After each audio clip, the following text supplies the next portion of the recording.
की रात कुछ अलग सी है। हवा हल्की हल्की चल रही है और आसमान पर चांद अपनी पूरी रोशनी के साथ चमक रहा है। लेकिन उस चांद के पास एक छोटा सा सितारा है जो आज उदास है। ये कहानी है उसी आखिरी सितारे की। एक दफ़ा का जिक्र है, दूर कहीं आसमान की गहराइयों में एक छोटा सा सितारा रहता था। वो हमेशा चमकता रहता, लेकिन उसके दिल में एक सवाल था, मैं अकेला क्यों हूँ?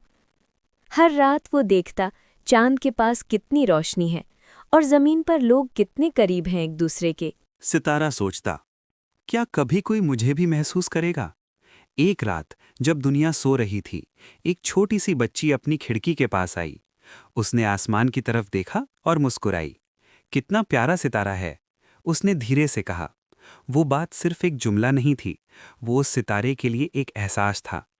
पहली दफा उस सितारे को लगा कि वो अकेला नहीं है। उसकी रोशनी थोड़ी और बढ़ गई और उसका दिल हल्का हो गया। उस रात सितारा समझ गया कि कभी-कभी हमें बस एक नज़र चाहिए होती है, एक छोटी सी तवज्जो जो हमें महसूस कराए कि हम भी इम्पॉर्टेंट हैं। और शायद आप भी किसी के लिए वही सितारा हों, बस किसी की जिंदगी में एक छोटी सी रोशनी बनकर।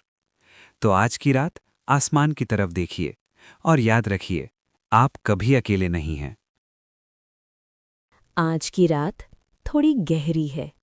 हवा में एक अजीब सी खामोशी है और आप अपने बिस्तर पर लेटे हुए बस मेरी आवाज़ सुन रहे हैं। ये कहानी है एक पुराने घर की। एक ऐसा घर जो शहर के कोने पर तन्हा खड़ा था। लोग कहते थे वहाँ कोई नहीं रहता, लेकिन सच कुछ और था। कई सालों पहले उस घर में एक छोटा सा खानदान रहता था। माँ, बाप और उनकी एक बेटी, आमिना। आमिना बहुत खुशमिजाज थी। उसकी हंसी से पूरा घर रोशन हो जाता। लेकिन एक रात सब कुछ बदल गया। एक तेज आंधी आई, बिजली चमकी और फिर अचानक वो घर हमेशा के लिए खामोश हो गया। लोगों ने कहना शुरू कर दिया कि उस घर में अब भी कोई है। रात के वक्त कभी हल्की सी हंसी सुनाई देती, कभी कदमों की आहट, मगर कोई भी वहां जाने की हिम्मत नहीं करता था। फिर एक दिन एक लड़का, साद, उस शहर में शिफ्ट हुआ। साद को पुरानी जगहों का शौक था और जब उसने उस घर के बारे में सुना तो उसने डिसाइड किया, मैं वहां जरूर जाऊंगा। उस रात चांद आधा था और हवा थोड़ी ठंडी। साद धीरे धीरे उस घर के पास पहुंचा। दरवाज़ा पुराना था और हल्की सी चीख के साथ खुल गया। क्रिया। अंदर अंधेरा था, लेकिन अजीब बात यह थी कि घर बिल्कुल वैसा ही था जैसे कोई अभी भी वहां रहता हो। साद धीरे धीरे अंदर चला। हर कदम के साथ उसका दिल तेज धड़क रहा था।